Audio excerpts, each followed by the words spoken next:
প্রধান উপদেষ্টা বলেছেন প্রলেপ নয়, গভীর পরিবর্তন জরুরি, না হয় আবারও ফ্যাসিস্ট ফিরতে পারে। অন্যদিকে জামায়াত বলছে নির্বাচনের আগে সংস্কার বিচার জরুরি, আর বিএনপি বলছে দ্রুত সংস্কার বিচার দরকার, সঙ্গে নির্বাচনও। এমন পরিস্থিতিতে নির্বাচনের আগে দলগুলোর ঐকমত্য কতটা, আলোচনা করব ভোটের ট্রেনে। আপনার সঙ্গে আছি নাজমুস সাকিব। আজ আমাদের সঙ্গে আলোচনার জন্য যুক্ত আছেন গণ অধিকার পরিষদের মুখপাত্র ফারুক হাসান। স্বাগত আপনাকে ভোটের ট্রেনে। আমরা শুরুতেই জানতে চাই যে আজকে প্রধান উপদেষ্টা কথা বলেছেন, তিনি বলছেন যে যেই পরিবর্তনগুলো তারা করছেন সেটা আসলে যাতে প্রলেপ না হয়, একটি গভীরতার মধ্য দিয়ে সংস্কার হয়, সেটা কিন্তু আসলে এই সরকার চাচ্ছে। সরকারের তো প্রায় সামনের মাসেই 1 বছর পূর্ণ হবে। এই যে 11 মাস, কতটা আসলে গভীরতা দেখতে পাচ্ছেন সংস্কারের?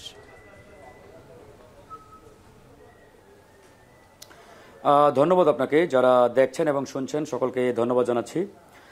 দেখুন, আমরা প্রায় দীর্ঘ 1 মাস ধরে জাতীয় ঐকমত্য কমিশনে সংস্কারের যে বিষয়গুলো রয়েছে এগুলো নিয়ে ধারাবাহিক আলোচনা চালাচ্ছি, এবং আজকেও সকাল 10:30 থেকে রাত বোধহয় সন্ধ্যা 7টা পর্যন্ত আমাদের জাতীয় ঐকমত্য কমিশনের মিটিং ছিল। সেই মিটিংয়ে গণ অধিকার পরিষদের পক্ষ থেকে আমি নেতৃত্ব দিচ্ছি। তো এখন পর্যন্ত গণ অধিকার পরিষদের পক্ষ থেকে আমরা যে বিষয়গুলো জাতীয় ঐকমত্য কমিশনে তুলে ধরেছি, বাট তার যে ফিডব্যাক বা তার পরিপ্রেক্ষিতে যে ধরনের প্রত্যাশা আমাদের, সেটা আসলে আশানুরূপ হয়েছে বলে আমরা মনে করি না। দেখেন, আজকে মাননীয় প্রধান উপদেষ্টা যে বক্তব্য দিয়েছেন তার বক্তব্যের সাথে আমরা একমত, কিন্তু বাস্তবিক অর্থে এই 1 বছরে আমাদের সামগ্রিক যে আসলে সংস্কার এবং সামগ্রিক যে উন্নয়ন, সেটা আসলে কতটুকু এই সরকার করতে পেরেছে তা কিন্তু বড় একটা প্রশ্নের বিষয়। গতকালকে জাতীয় ঐকমত্য কমিশন জুলাই সনদের একটি প্রাথমিক খসড়া আমাদের হাতে তারা তুলে দিয়েছেন। এই খসড়াটি প্রাথমিক পর্যালোচনা এবং আমরা দলীয় ফোরামে আলোচনা করে যতটুকু আমরা দেখেছি যে এই খসড়াটি পুরোপুরি একটা একপেশে এবং একপাক্ষিক খসড়া তারা প্রণয়ন করেছে।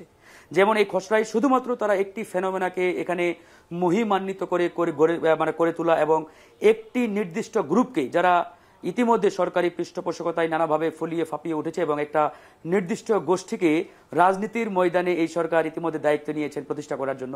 তারা কারা তারা আপনারা সবাই জানেন। কিন্তু তাদের সেই একটা ঘটনা, মানে সেটা কি কাদেরকে বলতে চাচ্ছেন? এনসিপি, জামাত না বিএনপি, কারা আসলে? নাগরিক পার্টি, এটা তো পরিষ্কার, এটা তো আপনারা সবাই জানেন। এটা জাতীয় নাগরিক পার্টি। সরকার কাদেরকে পৃষ্ঠপোষকতা করছে পিছন থেকে, এটা তো আসলে বলার অপেক্ষা রাখে না। যেমন আজকেও মিডিয়াতে আমরা দেখছি যে 900 আইন শৃঙ্খলা বাহিনীর সদস্য নিয়ে আপনার টাঙ্গাইলে পথসভা করছেন জাতীয় নাগরিক পার্টি। তো যে পার্টির সামনে পিছনে 900 আইন শৃঙ্খলা বাহিনীর সদস্য প্রয়োজন লাগে, তার মানে এটা তো আর বুঝতে বাকি থাকে না যে সরকারি পৃষ্ঠপোষকতায় কারা গড়ে উঠছে। যাই হোক, সেটা প্রশ্ন না, প্রশ্নটি আরেক জায়গায়। দেখেন, আমরা যেটি বারবার এখানে একটা বিষয় একটু জানতে চাই, যদি আপনারাও কোনো একটি প্রোগ্রাম করতে চান, সেখানে যদি অন্য কেউ বাধা দেয়, সেক্ষেত্রে কি আপনারা সরকারের সহযোগিতা চাবেন না? না না, অবশ্যই অবশ্যই। প্রত্যেকটা নাগরিক রাজনৈতিক দল সংগঠনের নিরাপত্তা দেওয়ার দায়িত্ব সরকার এবং সরকারের আইন শৃঙ্খলা বাহিনীর। এই বিষয়ে কোনো ভিন্ন মত বা দ্বিমত নেই। আমি যে বিষয়টি ফোকাস করার চেষ্টা করছি, দেখেন, এই যে জুলাই সনদ, এই জুলাই সনদে প্রাথমিকভাবে যে বিষয়টি তারা অ্যাড্রেস করেছে যে 2024 সালের যে গণঅভ্যুত্থান বা বিপ্লব, যেটাই বলেন না কেন, এই বিষয়টিকে তারা এত মহিমান্বিত করেছে। কিন্তু অত্যন্ত দুঃখের এবং পরিতাপের বিষয় যে জুলাই গণঅভ্যুত্থান যে প্রেক্ষাপটকে কেন্দ্র করে গড়ে উঠেছে, সেটা হচ্ছে কোটা আন্দোলন। এই কোটা আন্দোলন 2024 সালে শুরু হয় নাই। এই কোটা আন্দোলন শুরু হয়েছিল 2018 সালে ঢাকা বিশ্ববিদ্যালয়ের রাজপথ থেকে, এবং এই আন্দোলনের নেতৃত্ব দিয়েছিলাম তৎকালীন সময় আমরা, অর্থাৎ আমাদের গণ অধিকার পরিষদ এবং তৎকালীন ছাত্র অধিকার পরিষদ। তো আমাদের এইরকম একটি আন্দোলন সংগ্রাম, যার মাধ্যমে এই 24 সালের গণঅভ্যুত্থান বা বিপ্লব, অথচ তারা সেই রুটকে একবারে স্কিপ করেছে, সেটাকে অ্যাভয়েড করেছে কোনো এক অজানা কারণে। আবার দেখেন, এই বিপ্লব বা গণঅভ্যুত্থান একদিনে গড়ে ওঠে নাই। কেউ যদি বলে থাকে যে 36 দিনের আন্দোলনেই এই সরকারের পতন হয়েছে, ফ্যাসিবাদকে আমরা হটিয়েছি, নো, ইটস অ্যাবসলিউটলি রং। বরঞ্চ বলতে হবে বিগত 15-16 বছরের যে লড়াই সংগ্রাম, এই লড়াই সংগ্রামে বিএনপি, জামাত, গণ অধিকার সহ অসংখ্য রাজনৈতিক দলের হাজার হাজার নেতাকর্মী শহীদ হয়েছেন, জীবন দিয়েছেন, গুমের শিকার হয়েছেন, ক্রসফায়ারের শিকার হয়েছেন। ইভেন ওই পিলখানার যে হত্যাকাণ্ড 2009 সালের, এবং কি আপনার 5ই মে শাপলা চত্বরে হেফাজত ইসলামের উপরে যে নারকীয় তাণ্ডব, এরকম প্রত্যেকটা ঘটনাকে এই জুলাই সনদে অ্যাড্রেস করা দরকার ছিল। কিন্তু কোনো এক অজানা কারণে জাতীয় ঐকমত্য কমিশন তথা সরকার এই বিষয়গুলোকে একবার স্কিপ করেছে, অ্যাভয়েড করে তারা শুধুমাত্র ওই কি বলে বৈষম্য বিরোধী ছাত্র আন্দোলন তাদের নেতৃত্বে জুলাই গণঅভ্যুত্থান এই জিনিসটাকে এতটাই ফোকাস করেছে, এখান থেকে আমার কেন জানি মনে হচ্ছে 1971 সালের মুক্তিযুদ্ধকে যেভাবে আওয়ামী লীগ জনগণের সামনে বারবার হাজির করার চেষ্টা করেছিল যে মুক্তিযুদ্ধ মানে আওয়ামী লীগ মানে মুক্তিযুদ্ধ, অর্থাৎ মুক্তিযুদ্ধের একমাত্র দাবিদার আওয়ামী লীগ, আওয়ামী লীগের বাইরে অন্য কোনো স্টেক নেই, অন্য কোনো স্টেক হোল্ডারের এখানে কোনো অবদান নেই। এরকম এই সরকারও চেষ্টা করছে কিনা যে এই গণঅভ্যুত্থান বা বিপ্লব মানেই জাতীয় নাগরিক পার্টি বা বৈষম্য বিরোধী আন্দোলন, আর বৈষম্য বিরোধী আন্দোলন মানে এই বিপ্লব। তো আমার মানে পরিষ্কার যেটা অ্যানালাইসিস যে এই সরকার সেই আওয়ামী লীগের পথে হাঁটার চেষ্টা করছে এই জুলাই সনদ প্রণয়নের ক্ষেত্রে। তো আমরা স্পষ্ট করে বলেছি, আজকেও জাতীয় ঐক্যমত্য কমিশনে আমি স্পষ্ট করে তাদেরকে জানিয়ে দিয়েছি যে এই জুলাই সনদে অবশ্যই 2018 সালের কোটা আন্দোলনকে স্পষ্টভাবে এখানে তুলে ধরতে হবে এবং অন্তর্ভুক্ত করতে হবে। আপনি যেহেতু ঐকমত্য কমিশন নিয়ে বলছেন, জুলাই সনদ দিয়ে বলছেন, কমিশনের তরফ থেকে তো বলা হচ্ছে যে 31 জুলাইয়ের মধ্যে আসলে তারা একটা সিদ্ধান্তে পৌঁছতে চান, অর্থাৎ সব মিলিয়ে আর মাত্র 1 থেকে 2 দিন বাকি আছে। কি মনে হচ্ছে, মানে এই যে দীর্ঘ প্রথম পর্যায়ে দ্বিতীয় পর্যায়ের আলোচনা, কি মনে হচ্ছে কোন দিকে যাচ্ছে? এখন পর্যন্ত তাদের অগ্রগতি মানে একবারেই যে মানে আসানো কি বলে মানে ফলাফল মানে জিরোর দিকে, এটা আমি বলবো না, ফলাফল কিছুটা আসছে তবে আশানুরূপ না। দেখেন জাতীয় ঐক্যমত্য কমিশন যখনই আমরা ডে লং আলোচনায় বসি, তারা বিশেষ 2-1টি দলের দিকে তাকিয়ে থাকে যে ওই বড় দুটো দল বা বড় 2-1টি দল তারা কি চায়, তাদের মনোভাবটা কি, তাদের চিন্তা কি। তো এরকম যদি তাদের হেলে পড়ার একটা মনোভাব মানে থেকে থাকে তাহলে তো এই কমিশন জাতির আশা আকাঙ্ক্ষা বাস্তবায়ন করতে পারবে না। আমি আজকে অন ক্যামেরা স্পষ্ট করে বলেছি যে এখানে আমরা 32টা রাজনৈতিক দলের প্রতিনিধি উপস্থিত। কোনো রাজনৈতিক দল শতভাগ জনগণকে প্রতিনিধিত্ব করে না, প্রত্যেকটি রাজনৈতিক দল একটা নির্দিষ্ট জনগোষ্ঠীকে রিপ্রেজেন্ট করে, সেটা যত বড় দলই হোক।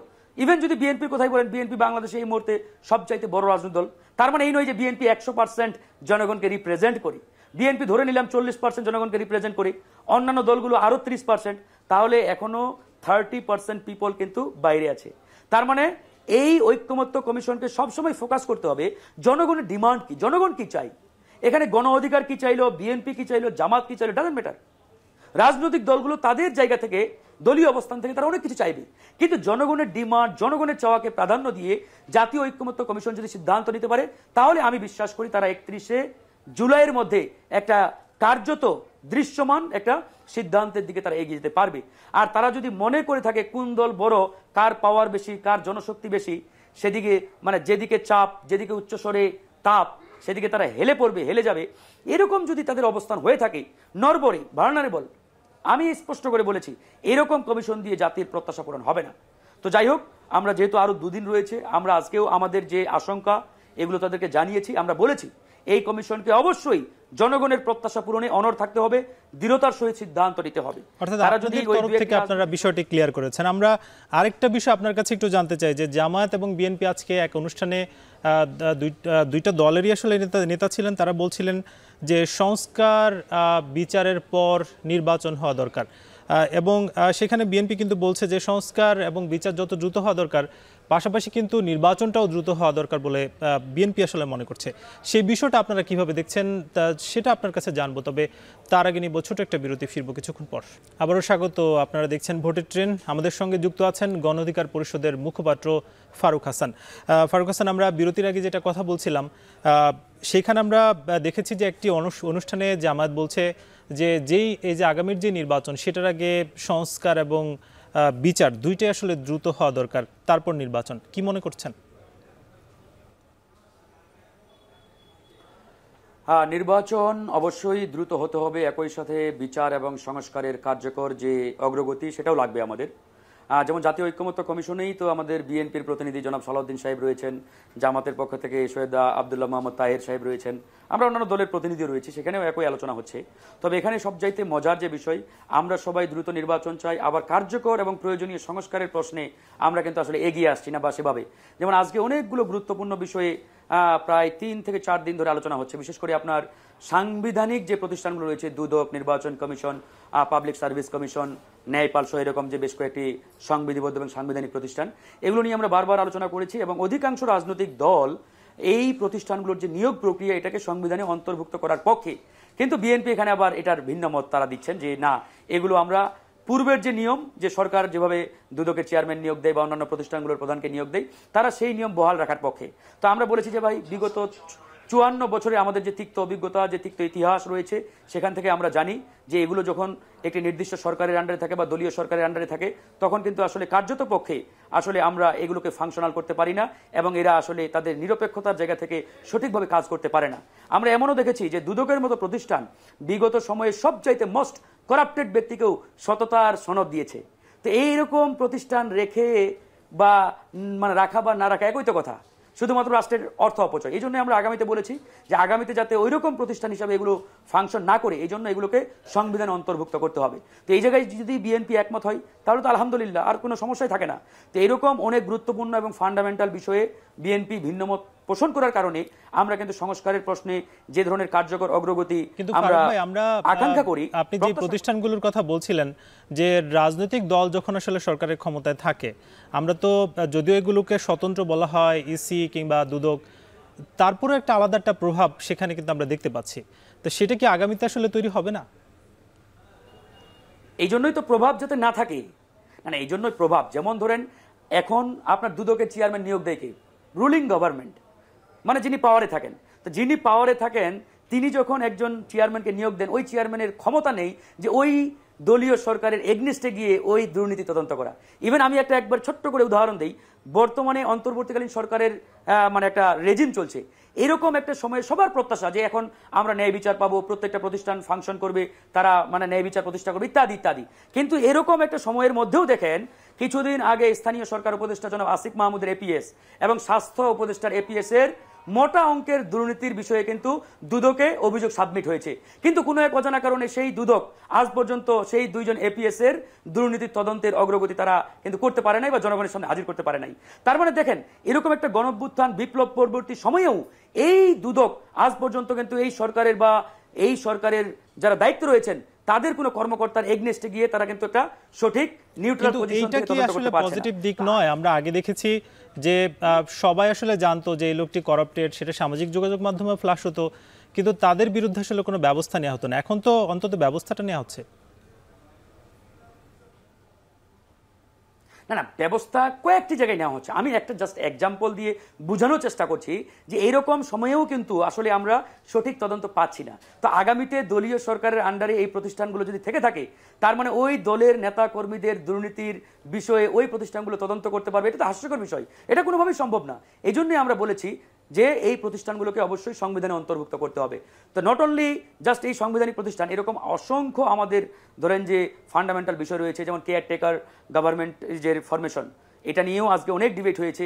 আরেকটা বিষয় আপনার কাছে জানতে চাই যে মির্জা ফখরুল ইসলাম আলমগীর তিনি কিন্তু বলছিলেন যে ম্যান্ডেটহীন সরকারের চেয়ে ম্যান্ডেটযুক্ত যে সরকার সেটা আসলে বেশি জরুরি এই দেশে। অর্থাৎ এর মানে কি আসলে এই যে অন্তর্বর্তীকালীন যে সরকারটি আছে তাদের কি আসলে কোনো ম্যান্ডেট নেই? না, এটার সাথে আমি শতভাগ একমত নই। তবে উনার যে কথার জিস্ট পয়েন্ট বা সারমর্ম, সেটার সাথে একমত যে আসলে অনির্বাচিত সরকারের চাইতে নির্বাচিত সরকার অতীব জরুরি এবং গুরুত্বপূর্ণ। It's absolutely right. কিন্তু এখন কথা হচ্ছে বর্তমান যে সরকার, এই সরকার কি আসলেই ম্যান্ডেটহীন? এটার সাথে আবার একমত নই। কারণ এই সরকার তো গতানুগতিক কোনো পন্থায় আসে নাই। এই সরকার একটা রক্তক্ষয়ী লড়াই সংগ্রামের মাধ্যমে কিন্তু আসছে। এই লড়াই সংগ্রাম করতে গিয়ে অসংখ্য মানুষকে জীবন দিতে হয়েছে, রক্ত ঝরাতে হয়েছে, তাদের রক্ত ত্যাগ জীবনের বিনিময়ে এই সরকার। সুতরাং এই সরকারকে আমরা বলতে পারি এই সরকার ছাত্র জনতার সমর্থিত সরকার। যদিও আমরা এই সরকারকে পলিটিক্যাল সরকার বলছি না বা দলীয় সরকার বলছি না, বাট এই সরকার কিন্তু ছাত্র জনতার সমর্থিত। ইভেন বিএনপি তো নিজেই বলছে যে এই সরকারকে আমরা সমর্থন দিয়ে আসছি। তো বিএনপি যদি সমর্থন দিয়ে আসে তাহলে এই সরকার আবার ম্যান্ডেটহীন কেমনে হয়? বরং বলা দরকার যে এরকম একটি ভালনারেবল সরকার বেশি দিন থাকলে বাংলাদেশ বিপদে পড়ার সম্ভাবনা রয়েছে। আরেকটা বিষয় আপনার কাছে একটু জানতে চাবো, বর্তমানে বেশ আলোচিত বিষয় যে পিআর পদ্ধতির নির্বাচন, সেটা নিয়ে আসলে আপনারা বারবার আসলে কথা বলেছেন এবং সেটা আসলে কোন দিকে যাচ্ছে এবং উচ্চকক্ষ নিম্নকক্ষ নিয়ে আলোচনা আছে, সেই বিষয়টা আপনার কাছে জানবো। তবে তার আগে নিব ছোট একটা বিরতি, ফিরবো কিছুক্ষণ পর। আবারও স্বাগত। আপনারা দেখছেন ভোটের ট্রেন। আমাদের সঙ্গে যুক্ত আছেন গণ অধিকার পরিষদের মুখপাত্র ফারুক হাসান। আমরা বিরতির আগে কথা বলছিলাম যে পিআর পদ্ধতি নিয়ে দেখছি যে সব দলগুলোই কথা বলছে। সেক্ষেত্রে আপনারাও আসলে বলছিলেন যে পিআর পদ্ধতিতে যাওয়া যায় কিনা, সেটা এনসিপি, জামাত। তো তো আসলে এইটা নিয়ে আসলে বিরোধটা কোথায়, যদি অধিকাংশ একমত হয়?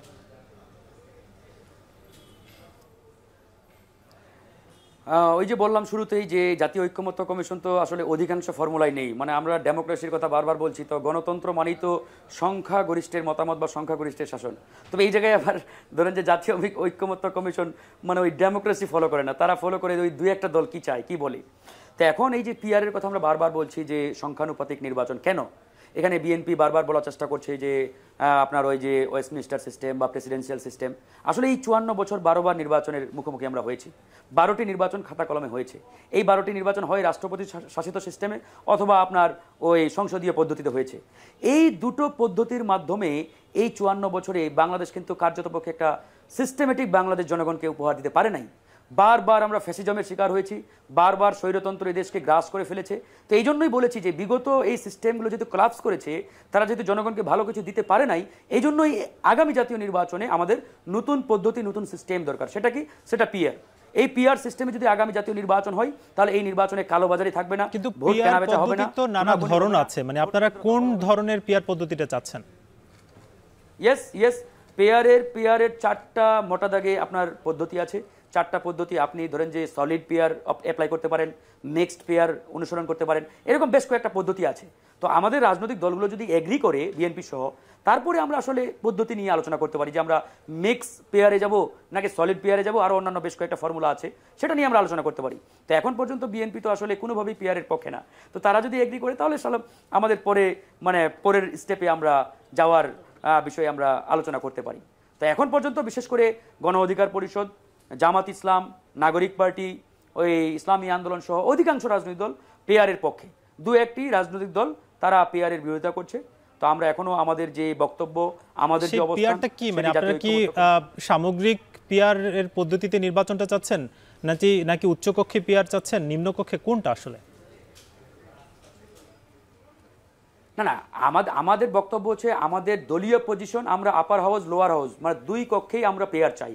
তবে আলোচনার পরিপ্রেক্ষিতে বা আলোচনা সাপেক্ষে যদি হাউস সিদ্ধান্ত নেয় যে শুধুমাত্র আপার হাউজে বা উচ্চকক্ষে পেয়ার হবে, তাহলে এ বিষয়ে আমাদের ভিন্নমত থাকবে না, যে ঠিক আছে আমরা এটাকে গ্রহণ করব, মানে আলোচনা সাপেক্ষে। তবে আমাদের দলীয় পজিশন যদি জিজ্ঞেস করেন, আমরা আপার অ্যান্ড লোয়ার, উচ্চকক্ষ নিম্নকক্ষ দুই কক্ষে আমরা পেয়ার চাই এবং এই পদ্ধতিতে নির্বাচন চাই। তবে আলোচনা সাপেক্ষে ধরেন যে বিএনপি এখানে অংশগ্রহণ করলো, অন্যান্য দলগুলো পার্টিসিপেট করলো, সবাই আলোচনা করে সিদ্ধান্ত নিল যে আগামী নির্বাচনে আমরা শুধুমাত্র আপার মানে হাউজে বা উচ্চকক্ষে আমরা পেয়ারটাকে অ্যাপ্লাই করি, তাহলে এই বিষয়ে আমাদের সবাই যদি এগ্রি করে আমাদের ভিন্নমত থাকবে না, আমরা এটাকে অ্যাকসেপ্ট করব। সবশেষ ছোট করে একটু জানতে চাই যে গভর্নমেন্ট যদিও আসলে বলছে যে ফেব্রুয়ারির মধ্যে নির্বাচন, সেই নির্বাচনের আসলে প্রস্তুতিটা কতটা দেখতে পাচ্ছেন, একটু 10-15 সেকেন্ডে জানাবেন। আসলে আগামী জাতীয় নির্বাচন ডিসেম্বর বা ফেব্রুয়ারি বা জানুয়ারি হোয়াটএভার, মানে এই ডিউ টাইমে আসলে করতে পারবে কিনা আমি আসলে একবারে সন্দিহান। কারণ এখন পর্যন্ত নির্বাচনের কোনো আলামত আমরা কিন্তু দেখতে পাচ্ছি না, কারণ নির্বাচনের সময় অলরেডি ঘনিয়ে আসছে, বাট নির্বাচনের কার্যত দৃশ্যমান যে অ্যাক্টিভিটিস কোনো কিছুই আমরা মানে এক্সিস্ট মানে করছে বলে আমার মনে হয় না। কিছুই আপনি দেখছেন না। একেবারে আমরা শেষ পর্যায়ে ফারুক হাসান, অসংখ্য ধন্যবাদ, আপনি আমাদেরকে ভোটের ট্রেনে সময় দিয়েছেন। আমাদের সঙ্গে যুক্ত ছিলেন গণ অধিকার পরিষদের মুখপাত্র ফারুক হাসান। তিনি যেটা বলছিলেন যে আগামীর যে নির্বাচন সেটা আসলে একটি সুন্দর ঐকমত্যের ভিত্তির করেই কিন্তু নির্বাচনটা হওয়া দরকার, এবং দলগুলো সামগ্রিকভাবে যেটা বলছে সেদিকে আসলে আগামীর নির্বাচনটা যাওয়া উচিত বলে তিনি মনে করছেন। আজকের মতো ভোটের ট্রেন শেষ করব, আগামীকাল নতুন কোনো বিষয়ে আলোচনা হবে। শুভরাত্রি।